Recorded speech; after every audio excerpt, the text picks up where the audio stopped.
Welcome to the debate. Today we're diving into what's become, I think, a really fraught area in modern American discourse. It's this deep semantic confusion around the words fascism and anti-fascism.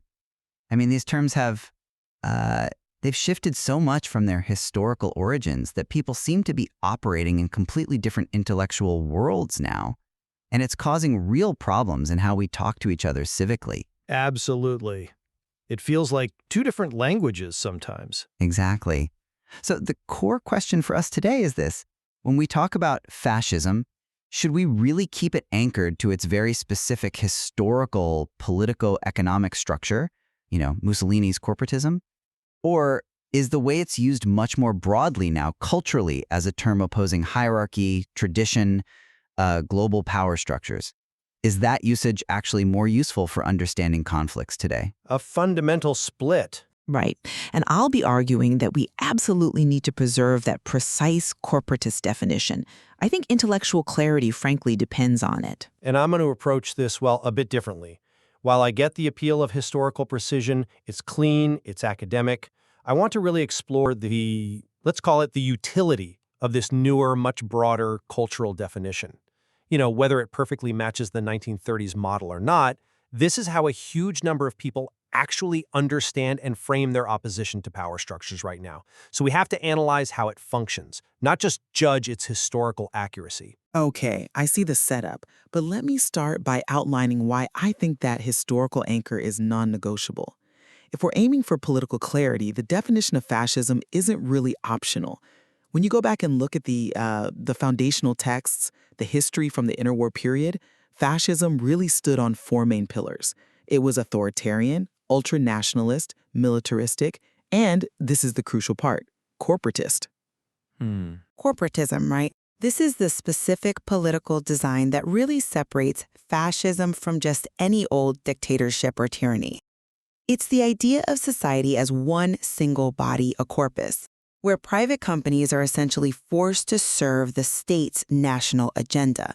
Yes, they kept their private ownership on paper, but they gave up their operational independence to serve the national machine. And that mechanism, that's what allowed Mussolini and others to sell fascism as this unique third way, orderly, efficient, better than messy capitalism on one side and revolutionary communism on the other. If you take corporatism out of the definition, well, then the term just collapses into, what I'd maybe call bad vibes authoritarianism.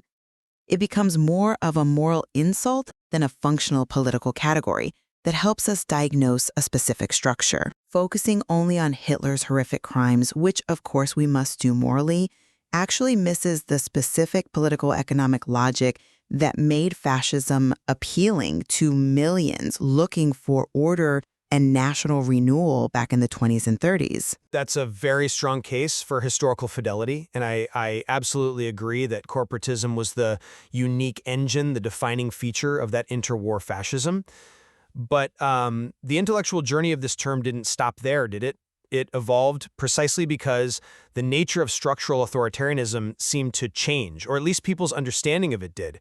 You had thinkers later in the 20th century, people like Umberto Eco, for instance, who started talking about Ur-Fascism, these kind of eternal structural tendencies towards control, hierarchy, tradition worship that could pop up without that specific 1930s economic model of state-corporate fusion.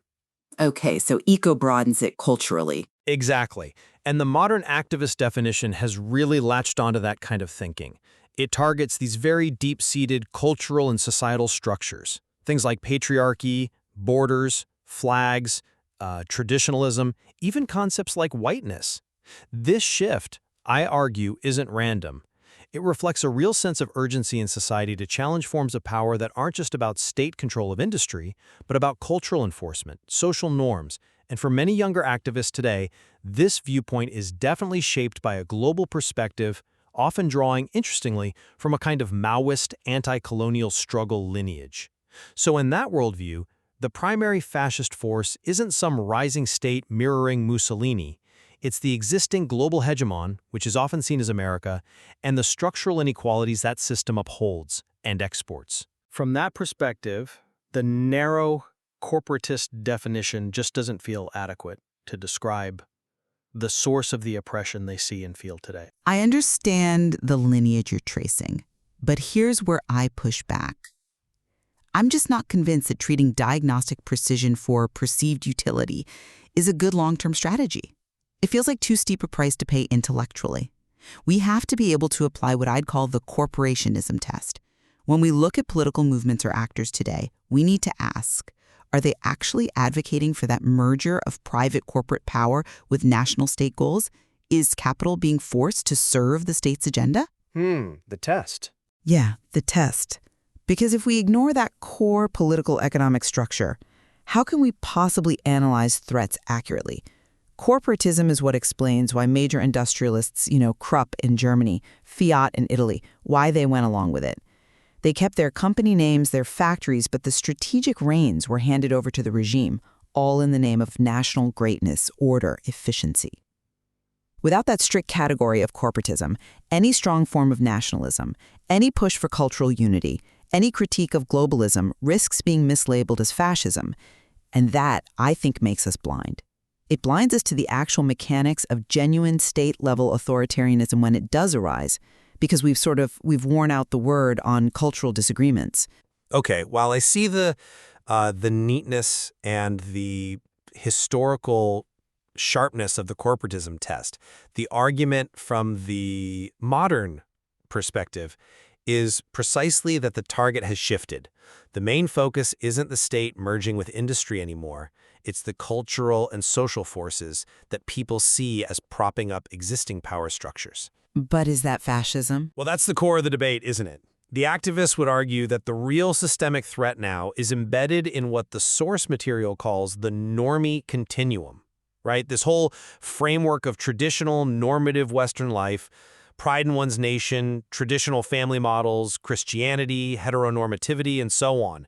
For them, these cultural pillars aren't neutral. They are inherently hierarchical, they're exclusionary, and therefore they are functionally fascist because they enforce what's seen as an oppressive social order.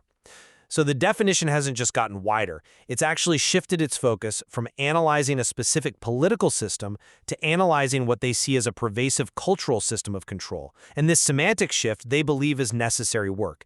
It allows them to challenge the very foundations of social consensus, which they see as essential to dismantling structural inequality. And that shift, that exact shift you're describing, is what leads directly to this non-reconcilable divide over anti-fascism that's tearing fault lines through the country. The two working definitions of anti-fascism today are almost entirely disconnected from each other. Completely different worlds. Yes. For a huge number of Americans, the normies, to use that term again, anti-fascism is basically synonymous with America itself. Their historical framework is, the GIs landing on D-Day, it's the U.S. Constitution, it's the nation that literally fought and died in World War II to defeat historical fascism. So for them, patriotism is the ultimate anti-fascism. Waving the flag isn't problematic, it's an act of honoring that legacy, defending democracy. I absolutely agree the fracture is profound. But for this younger activist group, their understanding of anti-fascism often has, frankly, less to do with honoring World War II veterans and much more connection to global anti-colonial movements and, as I mentioned, even a kind of Maoist cultural revolution lineage. Their struggle isn't primarily defined against Hitler or Mussolini historically, but as resistance against the current global power structure, against the dominant cultural and economic system that America is seen to represent. Can you elaborate on that Maoist lineage connection? Because that seems key. Well, when we talk about that lineage, we're referring to an ideological framework that tends to view the entire Western establishment, and that includes its liberal democracy, its capitalism, its cultural norms, as inherently imperialistic and structurally oppressive on a global scale. So within that framework, being anti-fascist means rejecting the fundamental political and cultural assumptions of the West, because those are seen as the very things perpetuating global inequality and hierarchy. It's a really fundamental disagreement about who the actual enemy is. Is it the historical Axis powers defeated in 1945, or is it the present-day configuration of global power, often symbolized by the U.S.? And the consequence of stretching the term that far is this profound disconnect. This mutual incomprehension. that frankly risks breaking down democratic communication entirely. You have older generations whose parents might have literally fought fascists in Europe or the Pacific, feeling like their basic patriotism, their traditional values, are suddenly being framed as somehow fascistic. The gaslighting effect? Exactly. When the word fascist gets stretched so thin that it includes someone flying a national flag or holding traditional views on family, the level of anger, the alienation, it just skyrockets. It makes any kind of civic consensus almost impossible because the two sides can't even agree on the meaning of the words they're using, let alone the moral framework behind them. You know, the person hanging an American flag thinks they're honoring their grandfather, the anti-fascist war hero.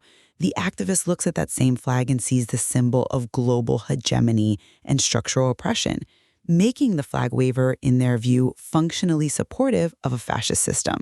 That gap, it's dangerous. It feels almost impossible to bridge in political dialogue. I understand the concern about communication breakdown, but I'd argue the democratic risk isn't just about semantics.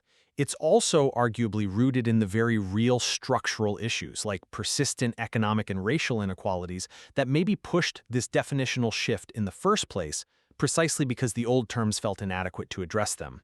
However, let me pivot slightly and offer a structural critique that kind of stands apart from the strict corporatist definition debate. It's something I think you might find interesting because it touches on the mechanics of power within movements themselves, specifically the structure of the modern activist movement, particularly its vanguard element. Okay, I'm listening. Tell me more about this modern vanguard. Well, if you look back at the history of certain authoritarian movements, particularly classical communism, there was this concept of the vanguard, right? A small, ideologically committed elite group. And often this vanguard ended up exploiting the very group it claimed to represent. You know, Lenin needed a vanguard that arguably exploited the proletariat. The workers became fuel for the revolution, not necessarily partners in power. And we can perhaps see a structural echo of that dynamic today. Some critiques suggest that the modern activist vanguard can sometimes exploit vulnerable groups, say racial minorities, trans individuals, other marginalized people, using them as sort of moral props in their campaigns. Moral props. Like human shields, almost. In a sense, deploying their identities and suffering as symbols to justify radical demands, sometimes treating the individuals themselves, to borrow that phrase from the source material, like useful Kleenex, discardable once their symbolic value is used up. That is, yes, that's a very compelling structural parallel. And it points to, I think, a deep ethical and maybe operational flaw within parts of the modern movement. When you see that kind of dynamic, a vanguard using, let's say, radical chic or weaponized identity politics, it does feel like a cynical form of exploitation that echoes some historical authoritarian tactics. It suggests a pursuit of power that feels profoundly undemocratic, actually, exploiting the marginalized to legitimize the vanguard's own agenda. That seems like a structural problem, regardless of whether they label themselves anti-fascist or anti-hegemon or something else entirely. Exactly my point. But here's the crucial turn, at least for this side of the argument. Doesn't this structural observation, this exploitation by a self-appointed elite, actually reinforce the idea that the real targets of opposition today should be broader than just the 1930s economic model? This very behavior suggests that the core issues are about structural power dynamics, about the mechanics of hierarchy and domination themselves. It implies we need a critique that focuses on systemic oppression that goes beyond just state-corporate mergers and includes these cultural, racial, and social forms of exploitation. So the vanguard's bad behavior proves the need for the broader critique. In a way, yes. If the ultimate aim is genuinely anti-authoritarianism, if it's about challenging oppressive hierarchies wherever they exist, then focusing only on the specific economic structure of interwar fascism might seem, well, insufficient to really analyze the complex, often culturally enforced power dynamics we face in the 21st century. The cultural critique, however, messy or prone to misuse it might be, becomes functional precisely because it attempts to identify and target those pervasive forms of exploitation and hierarchy. I do understand the desire for a framework that addresses contemporary power dynamics, and that structural critique of the vanguard is quite powerful. But I have to come back, in conclusion, to stressing the absolute need for intellectual precision. The word fascism carries immense historical and moral weight. If we let it dissolve into just a general-purpose term for any hierarchy we dislike or any tradition we find objectionable, we essentially destroy its meaning. It just becomes a potent but ultimately empty moral insult. To keep our ability to diagnose specific political threats, I maintain that fascism must remain defined by its core political economic structure, corporatism. That gives us a clear, sharp, admittedly narrow, but effective tool to identify genuinely analogous authoritarian political machines if and when they reemerge. We simply can't afford to sacrifice that diagnostic capability for the sake of a broader cultural critique, no matter how necessary that critique might be in its own right, perhaps under a different name. And I suppose I'll conclude by acknowledging that, yes, definitions matter deeply, and this semantic drift, as we've called it, has undeniably created a state of profound confusion and division. But the reality we face is that these newer, broader definitions of fascism and anti-fascism are already active, functioning forces shaping our political landscape. We're not just split by policy anymore. We're split by the very definitions of what we're fighting against and fighting for. We can't simply wish away this new usage or demand that half the country suddenly reverts to a 1988 textbook definition when their lived social and political reality has already generated a working, if perhaps historically imprecise, alternative they find meaningful. Well, I think we've certainly laid bare the core of the conflict here. It's this tension between prioritizing clarity and historical accuracy to diagnose the mechanisms of state power versus prioritizing scope and perceived utility to critique existing cultural and structural hierarchies. And perhaps the most crucial takeaway is that both sides, operating within their own definitional frameworks, genuinely believe they are the ones fighting for democracy and against tyranny. The tragedy is that neither side fully grasps or perhaps accepts the fundamental premises and definitions of the other, and that divergence makes building any kind of shared civic language incredibly difficult right now. So the listener is left, as always, to weigh these perspectives. Is clarity anchored in the historical precision of corporatism the better lens, or does the scope offered by the contemporary cultural critique, despite its ambiguities, provide a more useful tool for understanding the conflicts shaping our present and future? Welcome to the Deep Dive. Thank you for joining us Today, on the debate. we're tackling something a bit different. Not a policy, not a specific event, but just one word. Just one word, yeah. Yeah. But maybe the most loaded word in American politics right now. Fascism. It feels like it's everywhere and it's tearing things apart. But the sources we've looked at, they suggest something interesting. The problem isn't necessarily fascism itself, but that nobody agrees on what the word even means. Exactly. It's like everyone's shouting fire, but pointing at completely different things. Yeah. We've got, based on the academic and cultural analysis we reviewed, essentially 3 different definitions floating around. 3 irreconcilable definitions. And that's what we're going to try and unpack today. That's the mission for this deep dive. We want to look at these 3 faces, the original historical meaning, what you might call the normie or traditional American view, and then this newer cultural or activist definition. Right. And look, this isn't about picking sides. It's about understanding the political science, the history, how this term evolved culturally, how it got stretched, into basically a catch-all insult. Yeah. It's lost its precision. Completely. And the sources are really clear. To get any clarity back, we have to go back to the start. Back to the definition that used to be standard in poli-sci, say, back in the late 80s, early 90s. Okay. And that definition, the one we seem to have forgotten, it centered on a specific concept, corporatism. Corporatism. That's the key we need to recover. It's absolutely critical. Without it, the word just becomes, well, like you said, an insult, a moral judgment, not a political analysis. Okay, so let's go back to that Political Science 101 class from, say, 1988, like our sources mentioned. Yeah. What was that clean definition they were teaching then? Well, the template was really Mussolini's Italy.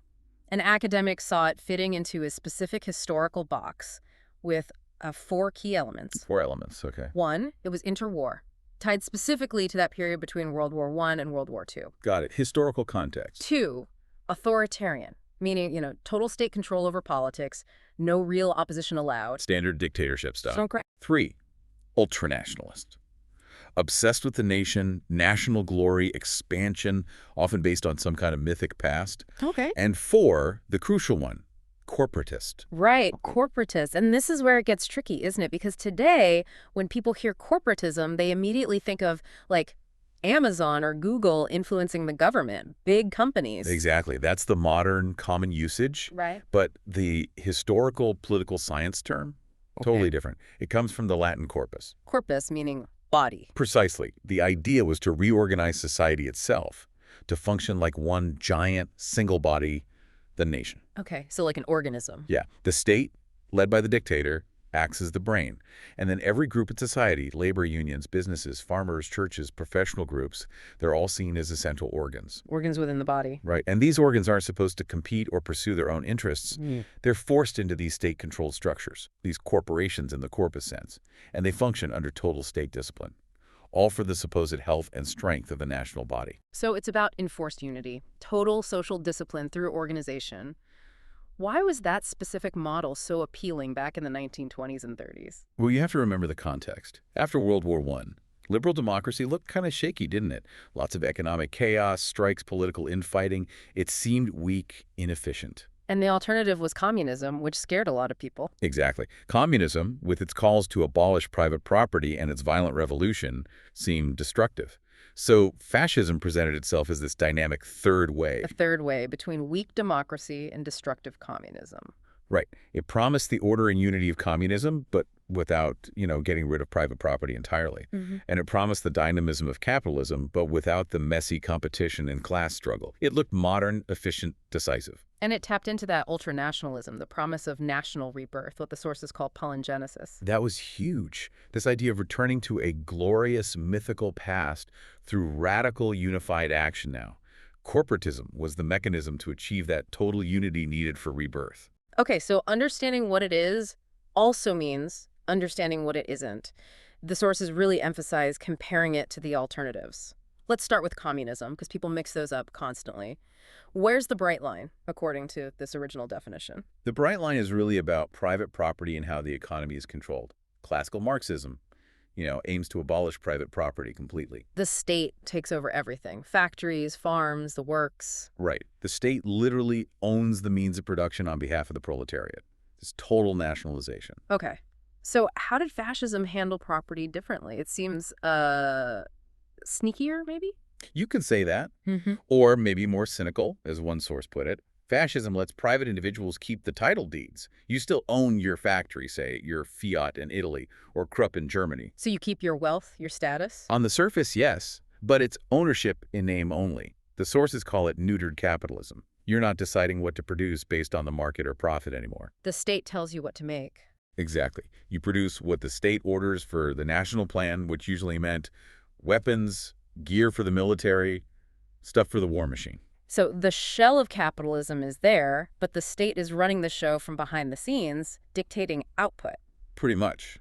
You become essentially a highly managed government contractor. You've lost your economic autonomy, even if you keep the factory sign. It keeps the structure, but empties it of independent function.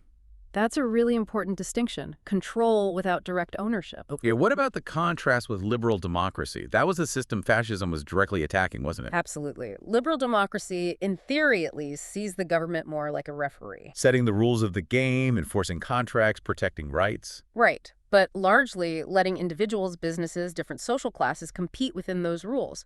Disagreement, political parties, labor unions fighting for wages, that's all seen as normal, even healthy, in a free society. And fascism saw all that as weakness, chaos. Worse than weakness, it saw it as poison. Yeah. Corrosive to the national body. All that competition, all those individual rights asserted against the state, all that class struggle and divided the nation made it weak. So fascism demanded the opposite. Total unity, total discipline. The individual doesn't matter. Only the nation matters. Individual rights are suppressed. Class conflict is crushed. Political opposition is eliminated. Everything has to be subordinated to this goal of national rebirth and power. It's that fusion, then. The authoritarian leader, the ultranationalist ideology, and this specific corporatist economic structure forcing everyone into line. That was fascism, historically speaking. That was the specific political category, yes. Interwar, European, defined by those elements. Okay, so here's a question that pushes back a bit, based on that definition. If fascism involves this massive fusion of state and key industries, with the government directing production. Why don't these sources then label things we see today, like, say, the 2008 bank bailouts, or the huge military-industrial complex, or even the close ties between government and big tech now? Why isn't that called fascism under this definition? It sounds kind of similar. That's a really sharp question, and it highlights why that original definition was so precise. The sources acknowledge, yes, there's definitely a lot of collaboration, sometimes worrying collaboration, between government and big corporations in modern economies. You could call it crony capitalism, maybe regulatory capture, maybe even oligarchy. But not fascism. Not in that original specific sense. Because classical corporatism required more than just collaboration or bailouts. It required that total organizational discipline across all sectors, enforced by a single-party authoritarian state, explicitly suppressing individual profit motives for a grand national plan, usually war-focused. So the political structure is key. The authoritarian, single-party rule, the ultranationalism. Exactly. Modern state capitalism, even when it looks really cozy between government and business, still mostly operates within a framework where companies are competing for favors or contracts within a system that still allows for political opposition, free press, some level of market dynamics, however distorted. Take away the specific authoritarian political shell and the ultranationalist ideology, and you don't have fascism anymore. You might have something else bad, like oligarchy, but it's a different category. So stripping out corporatism is what broke the definition. Without that specific economic and political structure. It just becomes a generic term for any authoritarian regime you don't like. Or worse, as the sources say, just bad vibes authoritarianism, a moral insult, not a tool for analysis. And that's the shift that set the stage for the confusion we have now. Precisely. That loss of analytical precision is ground zero for the semantic war we're living through. Okay, that historical baseline is super helpful. Now let's pivot to how the word fractured in popular culture. The sources talk about this normie definition that emerged after World War II, the kind of broad, mainstream American understanding. Right. This is the definition that, generations of Americans grew up with, especially shaped by the Cold War experience. For them, fascism wasn't really an abstract political theory. It was Hitler. It was Hitler, Mussolini, Tojo, the Nazis, the Holocaust, World War II. It was a specific, concrete historical evil that America fought and defeated. I close chapter. Died in 1945 in a bunker in Berlin. Pretty much. It was this clear enemy vanquished by American GIs, and that led directly to the corollary. That America is anti-fascist. Inherently so. Anti-fascism wasn't some radical ideology. It was American patriotism. It was the flag, the Constitution, Uncle Sam, the greatest generation narrative. Yeah. Defending freedom was anti-fascism. So if you were a patriotic American, you were definitionally an anti-fascist. There was no tension there? Not at all. Yeah. And this got hardwired during the Cold War, right? Right. Because with fascism defeated, the new global enemy became communism. Another totalitarian ideology that America opposed. Exactly. An ideology that explicitly rejected democracy and individual liberty. So America's whole identity, its sort of civic firmware, got updated. America was the leader of the free world standing against communism. And since communism was bad and fascism was bad, and America opposed communism. America was fundamentally the good guy, the anti-fascist nation. Calling America itself fascist would have sounded completely nonsensical, like a contradiction in terms. It violated the core national self-image. It was unthinkable for decades. Okay, so that's one deeply ingrained understanding, the normie view. Fascism, WWII, bad guys. Anti-fascism, America. Now let's look at the other side of this gulf, the activist definition. The sources trace this one back, interestingly, to an essay by Umberto Eco. Yeah, Eco's 1995 essay, Ur-Fascism, which is a brilliant piece, by the way. Eco lived through Italian fascism, and he was trying to identify sort of recurring cultural tendencies or warning signs that might signal a return of something like fascism. He had that list of 14 characteristics, right? Things like rejection of modernism, fear of difference, obsession with plots. Exactly. Cult of tradition, irrationalism, disagreement is treason, contempt for the weak. It was meant as a kind of flexible checklist of cultural symptoms, not as a rigid definition of a state structure like the old corporatist model. But the sources argue that essay maybe unintentionally opened a door. What was meant as warning signs started getting used as the definition itself. That seems to be the argument. It sort of slipped its historical moorings. Once you didn't need corporatism or a specific interwar context anymore, fascism can become, well, almost anything culturally conservative or traditionalist that activists opposed. So the definition shifted from a political economic system to a set of cultural traits. Right. The new fascism wasn't necessarily about state control of industry. It became about hierarchy, tradition, patriarchy, strong borders, national flags, traditional religious institutions, even concepts like whiteness or Christian identity. The target changed fundamentally. Completely. The focus moved from the structure of government to the enforcement of cultural norms deemed oppressive. And this leads to a really crucial point the sources make about the lineage of this newer anti-fascism. They argue it often owes less to fighting Mussolini and more to Maoism. That seems like a leap. It sounds jarring at first, but the argument centers on the goals and methods. Maoism, particularly in its anti-colonial phase, wasn't just about economics. It was about a cultural revolution. Destroying the old ways, the old hierarchies. Exactly. Erasing traditional culture, challenging patriarchy, attacking religion, seeing all existing structures as inherently oppressive and needing to be overthrown through constant struggle, a kind of permanent revolution. The focus was on dismantling the cultural superstructure of power. So the idea is that some modern activist anti-fascism adopts that cultural revolutionary framework, seeing traditional American culture or Western culture as the oppressive structure that needs dismantling. That's the connection the sources draw. This strand of anti-fascism sees America not as the defeater of fascism, but as the source of global oppression. The hegemon, the colonizer, the enforcer of hierarchy through its culture, its borders, its traditions. So fascism becomes a label for that system of perceived oppression. Right. It's not about Illaduce anymore. It's about challenging whiteness or patriarchy or capitalism or borders things seen as pillars of an oppressive system. And modern Antifa movements, while having roots in 1930s anti-Nazi street fights, often seem more aligned with that broader anti-capitalist, anti-colonial cultural struggle. The enemy is the systemic identity itself. Wow. Okay, now the semantic gulf becomes crystal clear. It's enormous. It's huge. You have the normie thinking, I'm anti-fascist. My grandpa stormed the beaches of Normandy under that flag to fight Nazis. And the activist thinking, you're a fascist because you wave that flag and uphold the system my grandpa fought against? Or maybe the system that exploited people globally. The exact same symbols, the same words, mean opposite things. The language has been totally inverted. And this applies to democracy too, doesn't it? Absolutely. For the normie, democracy is about the process. One person, one vote, free speech, rule of law, majority rule with minority rights. The liberal ideal, basically. Yeah. How we make decisions. Okay. And for the activist? It's often about the outcome. Does the result produce equity? Does it protect the most vulnerable groups? Does it dismantle oppressive structures?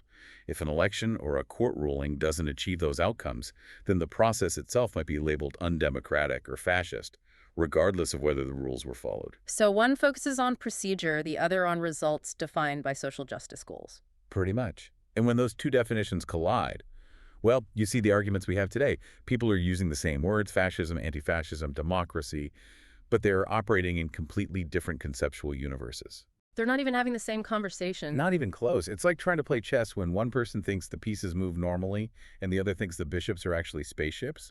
It just collapses into incoherence and anger. That gap is already massive. But the sources point out another layer, something that adds like cognitive dissonance, especially for the normie side. And that's the memory hole around the global war on terror. Yeah. The 20-year firmware update that got, well, wiped almost overnight. Right, from roughly 2001 until maybe 2015, 2016.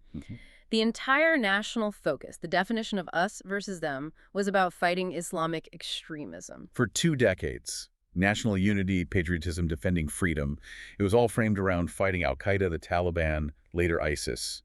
The enemy was explicitly non-Western, anti-democratic, religiously motivated. That was the threat. Standing against that was being a good American, an anti-fascist in the sense of defending Western democracy. Heroes were soldiers fighting overseas. Yeah. Patriotism meant supporting the troops, flying the flag. And then, almost whiplash fast, particularly after 2015 or so, that entire framework seems to get buried. Suddenly, the discourse shifts dramatically. The main threat isn't external anymore. It's internal. It's systemic racism, patriarchy, white supremacy, the very structures and symbols that were central to the GWOT identity. So the people who lived through that, maybe served in the military or just absorbed that culture, they experience a kind of sudden reversal. A huge reversal. The language changed completely. The things that defined you as a patriot during the GWOT, maybe flag-waving, nationalism, suspicion of certain foreign ideologies, are now potentially defined as the problem, as fascist tendencies, often by a younger generation of activists who came of age after the peak of the GWOT and mainly know the newer cultural critique. That must create incredible confusion and resentment. Absolutely. It feels like a betrayal, like the rules changed without explanation. It makes it very hard for that normie population to take the new critique seriously because it seems to come out of nowhere and invalidates their own lived experience and sacrifices. And that feeds into another point the sources raise. The cynicism generated when these critiques seem disconnected from reality on the ground. They use the term NMB paradox, not in my backyard. Yeah, this gets at the perceived hypocrisy. The argument is that often the loudest voices condemning systemic fascism or demanding diversity and inclusion are coming from places or demographics that are actually quite insulated and homogenous. Places that talk the talk but don't walk the walk. That's the perception. The sources point to examples like, say, very liberal states or cities where the population outside of maybe a few core urban areas is overwhelmingly white or affluent. Think about Oregon's history, founded with racial exclusion clauses, or parts of New England or the Pacific Northwest. So the critique comes from people who don't live with the complexities of diversity day to day. That's the charge. Meanwhile, you might have, say, a working-class person in a truly diverse area, maybe a place like Northern Virginia or parts of Texas or California, living next door to immigrants from all over the world, dealing with the real, sometimes messy realities of multicultural life every single day. And that person gets called a fascist by someone living in a much less diverse, maybe more privileged environment. Exactly. And that feels deeply unfair and hypocritical to them. They see people preaching diversity from afar, while they're the ones actually navigating it. It makes it easy to dismiss the entire critique as just elite posturing, not a genuine concern. The do as I say, not as I do problem. Right. The NMBY phenomenon, supporting affordable housing or diverse schools in theory, but resisting them when they're proposed for your neighborhood, fuels that cynicism. It allows the normie to say, see, they don't really believe it themselves. It's just a way to signal virtue or gain power. Which brings us to maybe the most challenging concept from the sources. This idea of the vanguard and political exploitation, drawing on Marxist theory. If the critique seems hypocritical, where does its moral force come from? This is a complex argument. It starts with the idea that most revolutionary movements historically needed a vanguard, a core group of dedicated, ideologically committed activists to lead the charge. The revolutionaries who know the way forward. Right. But the vanguard is usually small. To gain power, they need to mobilize or claim to represent a larger group. They need to exploit the grievances or identity of a segment of the population to fuel the revolution. Okay, so who did classical movements exploit? Classical communism claimed to represent and mobilize the industrial working class, the proletariat.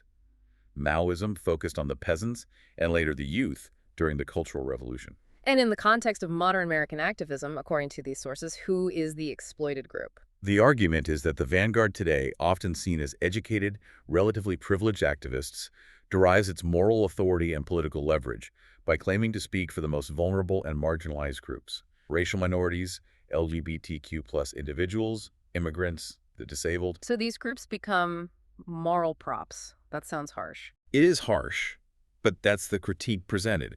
The idea is that the vanguard uses the suffering and identity of these groups as a shield and a weapon. We speak for the oppressed, therefore our cause is righteous, and you must yield to us.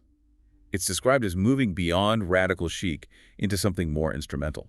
The focus isn't necessarily empowering those groups directly, but using their symbolic weight to advance the vanguard's own political goals. That's the cynical interpretation offered by the sources, yes. The vanguard positions itself as the indispensable protector and interpreter of the vulnerable, gaining status and power through that role. And this ties into a historical pattern of disposability. Sadly, yes. History is littered with examples of groups who were championed during a revolution only to be discarded or even purged once the vanguard achieved power and didn't need them anymore. The sources mention Lenin's useful idiots. Right. People who genuinely believed in the cause and helped the revolution, but were naive about the leadership's ultimate intentions and were often sidelined or eliminated later. Think about the intellectuals who supported Stalin, or The Afghan translators who worked with the U.S. a brutal contemporary example. Risked everything based on promises, believed they were part of the project, and then found themselves abandoned when political calculations changed. Their usefulness expired. Or the Red Guards in China, you mentioned earlier. A classic case. Young, fervent, empowered by Mao to tear down the old order during the Cultural Revolution. They were the engine of change. But once Mao consolidated control and needed stability, not chaos, millions of those same Red Guards were exiled to the countryside, imprisoned or killed. They had served their destructive purpose and became inconvenient. So the underlying fear, or the critique, is that the modern vanguard, while genuinely believing they're fighting for justice, might be setting up the very groups they claim to protect for a similar betrayal down the line. That's the chilling implication. The vanguard sees itself as the permanent, benevolent guardian. But the normie often instinctively distrusts this dynamic, sensing the potential for exploitation and the instability of a moral authority built on symbolism rather than, say, shared experience or genuine representation. And the historical irony is that the revolutionaries themselves are often consumed by the revolutions they start. Absolutely. Once the old order is smashed, the new order needs administrators, not agitators. The skills required are different. The radical energy that was useful for tearing down becomes a threat to the new stability. So the vanguard often finds itself purged by the very power structure it helped create. It's a recurring tragedy. Okay, let's try to pull these threads together. We've mapped out this huge semantic divide. On one side, you have the normie definition. Rooted in World War II and the Cold War. Oh. For them, fascism is basically Hitler and the Axis powers, defeated in '45. Anti-fascism is fundamentally American patriotism, the flag, the Constitution. Yeah. And democracy means the process. One person, one vote, free and fair elections. And on the other side, the activist definition. Rooted more in cultural critique, Right. maybe drawing unconsciously or consciously on anti-colonial or Maoist ideas. For them, fascism isn't just a historical regime, it's embedded in current structures, borders, traditions, hierarchies, maybe whiteness or patriarchy. Anti-fascism is the ongoing struggle against those structures. And democracy means the outcome. Equity, justice, protection for the marginalized. Two completely different operating systems trying to run on the same national hardware. Yeah, and causing system crashes all over the place. And the sources suggest this isn't just an internal American problem. It has global ripple effects, right, in terms of alliances and how people see the world. It really does. The argument is that this deep confusion, this feeling among normies that their own country's cultural elites now label their basic values fascist, pushes them away from traditional allies. Away from, like, Western Europe, NATO, the EU. Yeah. Those places often seem aligned with the activist cultural critique, sometimes looking down condescendingly on American populism or traditionalism. So instead you see a growing affinity, maybe not for the regimes themselves, but for the values projected by certain populist nations. Like where? Places like Russia, Hungary, maybe Brazil under Bolsonaro, India under Modi. The BRICS nations in some ways. Why the connection there? Because those nations, or at least their leaders, often publicly champion the very things being labeled fascist by activists in the West: strong national identity, traditional family values, religious observance, secure borders, things that resonate with the normie definition of, well, just normal life. So when your own side calls your values fascist, you look for someone, anyone, who validates them. It creates strange bedfellows, doesn't it? America is, at its core, a very populist country. When its own elites seem hostile to that populism, people look elsewhere for affirmation. It really highlights the danger of the language breaking down. When words lose their shared meaning, they stop being tools for understanding and just become clubs to beat each other with. Exactly. And the source material had that striking metaphor, didn't it? Words like skateboards. Skateboards. Explain that. The idea was skateboards were once just simple tools for transportation or maybe a subculture's recreation. But now imagine someone taking that skateboard, not riding it, but just swinging it like a weapon, hitting people over the head with it. So the word fascism started as a specific tool for political analysis. And now it's been repurposed, stripped of its original function, and just wielded as a blunt instrument, often against the very people, the normies, who thought they were the original anti-fascists. And the ultimate casualty is clarity. If everyone you disagree with is a fascist, then the word means nothing. We lose the ability to identify the actual specific threat of that historical, corporatist, ultranationalist authoritarianism if it ever truly reemerged. We lose the vocabulary to even recognize it. And likewise, if democracy only means getting the outcomes I want, then it's not democracy anymore either. It's just raw power politics cloaked in democratic language. It feels like we're trapped in an echo chamber where both sides think they're the resistance. Yeah, one side fighting fascism, the other fighting what they perceive as communism or cultural Marxism, both convinced they are saving the country from the other. Which leaves us with a pretty sobering final thought for our listeners to chew on. When the basic words we use to describe our political life, fascism, anti-fascism, democracy, become so contested, so broken, that they mean opposite things to different groups, how can a country even function? How do you find common ground or even have a coherent debate? Can you rebuild a shared vocabulary once it's fractured this badly? Or are we just talking past each other into oblivion? It makes you wonder if the semantic split isn't just a symptom, but maybe the cause of feeling like we're living in two fundamentally different countries occupying the same map. That's the uncomfortable question, isn't it? Something to think about. Thank you for joining us for this deep this dive. critique Thanks is for having looking me. at an We'll see you essay next time. arguing that fascism as a term has fractured, right, into these incompatible historical, normie, and activist meanings, leading to this national paralysis. And what jumps out immediately is how clearly you identify that semantic gulf, using your own story, GW, Tuberland, referencing eco. It's a really powerful way into a very thorny subject. Yeah, that personal framing and the depth are definitely the essay's foundation. It's sharp, it's persuasive, and it puts its finger on a real cultural fault line we need to talk about. So we're just going to focus on maybe 4 key areas, not about fundamental flaws, but more about how to maximize the impact, make it even more rigorous, moving it from, say, sharp commentary to really definitive political science analysis. Right. Let's dive in. First up, maybe a structural point. The idea of corporatism, which you rightly identify as the historical academic core of the definition, it's introduced early, but then it feels a bit exiled to the postscript and glossary. And that diminishes its power as the central analytical tool running through the main argument. Yeah, I agree. That structural choice, it has real consequences for how the argument lands. Because the main comparison you draw, that deep dive into the normie versus the activist view, it ends up playing out mostly along cultural lines, Nazis versus anti-hierarchy. And because corporatism, the actual, political economic engine of historical fascism, isn't fully unpacked until later, well, a reader could potentially skim it and just see another piece on cultural war word games. Instead of the powerful reassertion of political science rigor it clearly aims to be, okay, I get that.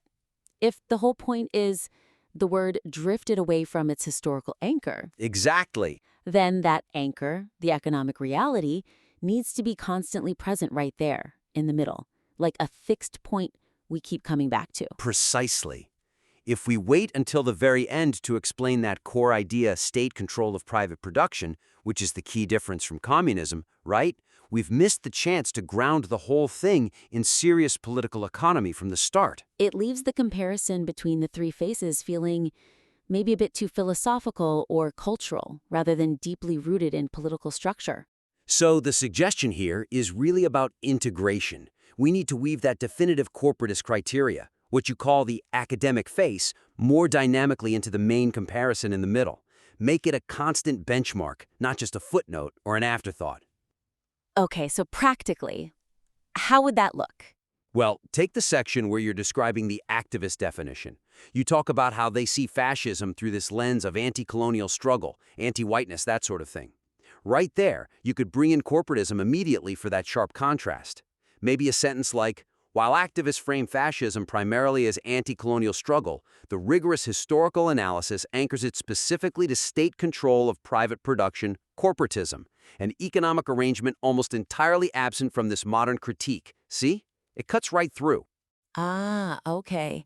And then that crucial stuff from the postscript about how fascism differs from communism because private ownership is neutered, not eliminated. That needs to be woven in much earlier, too. Definitely. Pull that into the main text right where you first introduce the 3 faces. It immediately raises the stakes for the historical definition, gives it the weight it needs to properly anchor the whole comparison. Got it. That simple shift really reframes the piece as a core political analysis, not just a commentary on semantics. Exactly. It ensures the rigor is front and center. Okay, strong start. Building on that structural gravity, the next point is about balance, right?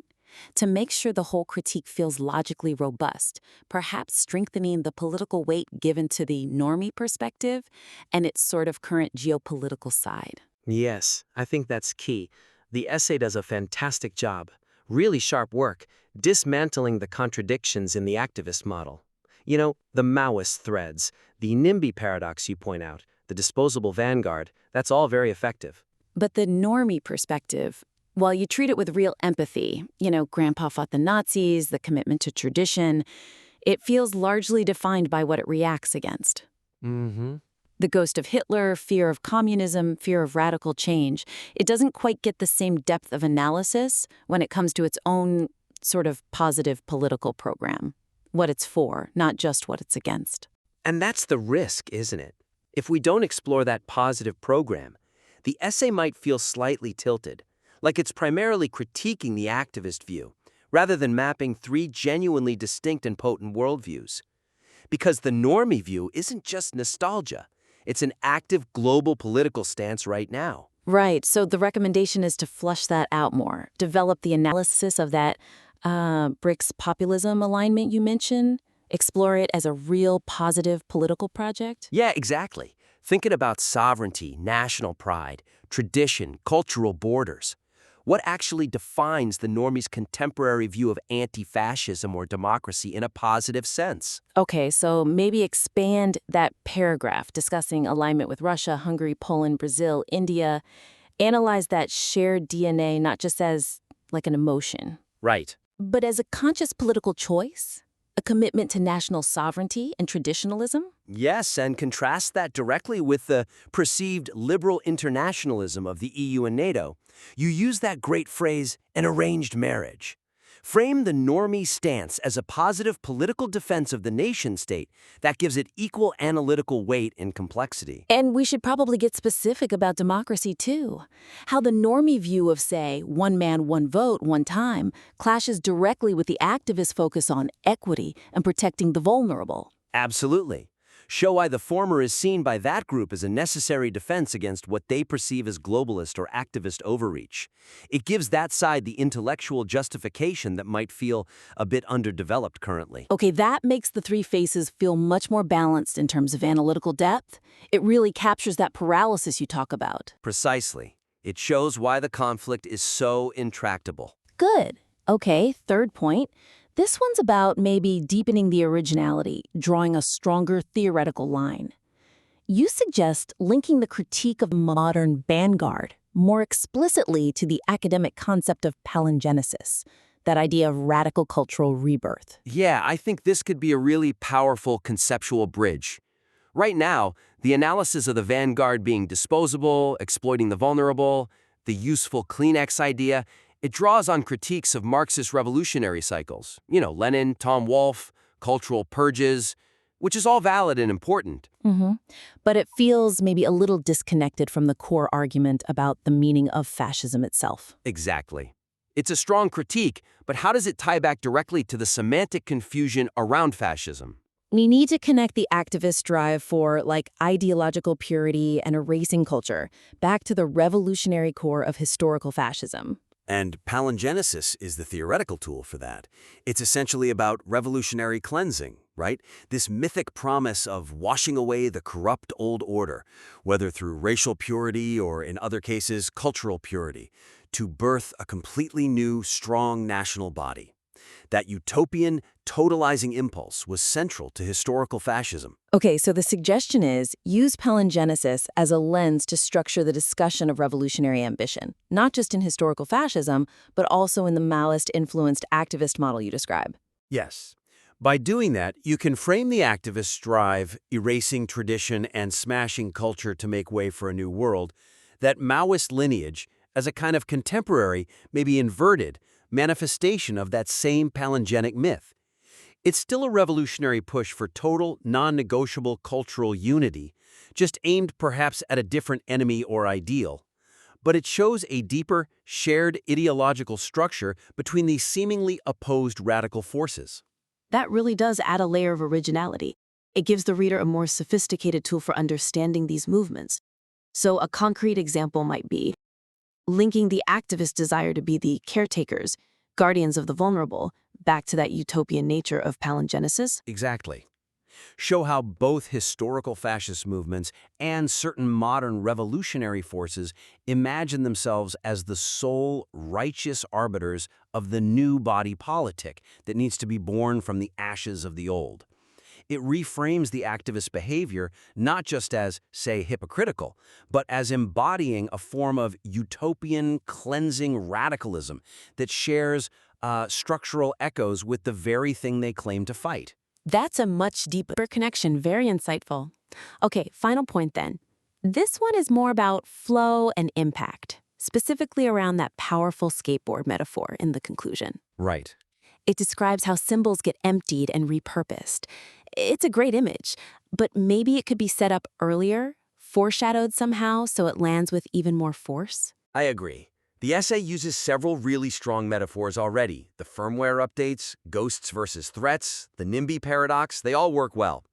But the skateboard, as the sort of final summing up image for weaponized semantic drift, it's visually striking, definitely, but it feels like it comes out of nowhere right at the end. Yeah, the reader is sort of bracing for a summary of the crisis, and instead this vivid but new visual metaphor appears in the last moments. The impact feels maybe slightly abrupt, because we haven't been primed to think about familiar objects being weaponized in quite that way until the final paragraph. That's the slight weakness.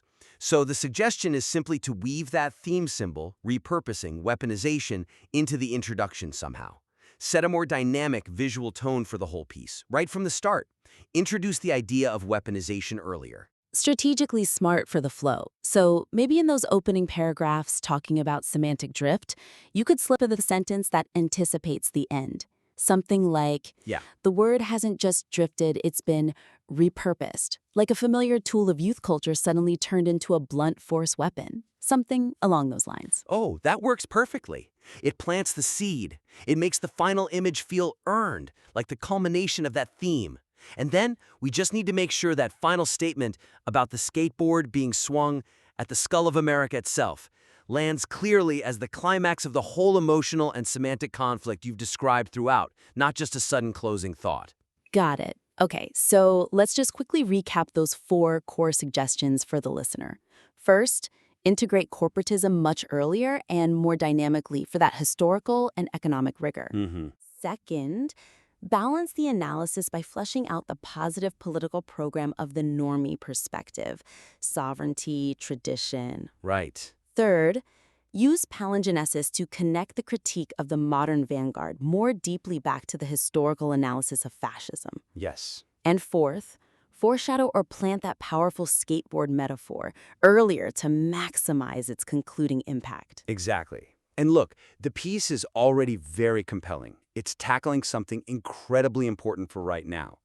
Implementing these steps, especially getting that economic definition integrated and balancing the weight of the 3 faces, will just ensure that central argument about semantic confusion is really anchored in rigorous analysis, historically and politically. It'll give it the maximum robustness and impact it absolutely deserves. We really believe in pushing ourselves to get better.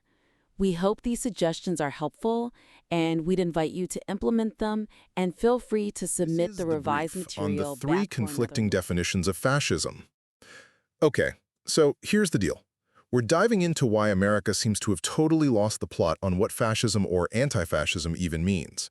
And, the source material argues this huge semantic split, it's actually tearing the nation apart. First, let's talk about the original academic idea. It really centers on corporatism. Think of society as one giant body, a corpus, right? So private businesses and property? Yeah, they exist, but they're completely stripped of autonomy. They have to serve the goals of the authoritarian state. It was originally seen as this kind of third way, something between chaotic capitalism and revolutionary communism. Second, you've got this fundamental split in how we understand it today. Older Americans often view fascism pretty narrowly, basically Hitler and the Nazis from World War II. So for them, anti-fascism, that's America itself, the victory in '45. But younger activists define fascism much more broadly, seeing things like borders, nationalism, Christianity, even tradition as part of a fascist system. Their anti-fascism, it's often more about dismantling those kinds of hierarchies. Finally, ignoring that original meaning, corporatism, is why the word's kind of failing us now. When fascism gets boiled down to just racism and camps, or stretched so wide it means anything traditional, it loses its power as a useful political category. It just becomes this vague moral insult, like bad vibes authoritarianism. This massive language gap means both sides think they're the anti-fascists, but they can't even recognize each other's definitions. Swapping precise political history for fuzzy cultural insults? Well, it's creating a vocabulary crisis that just shuts down conversation.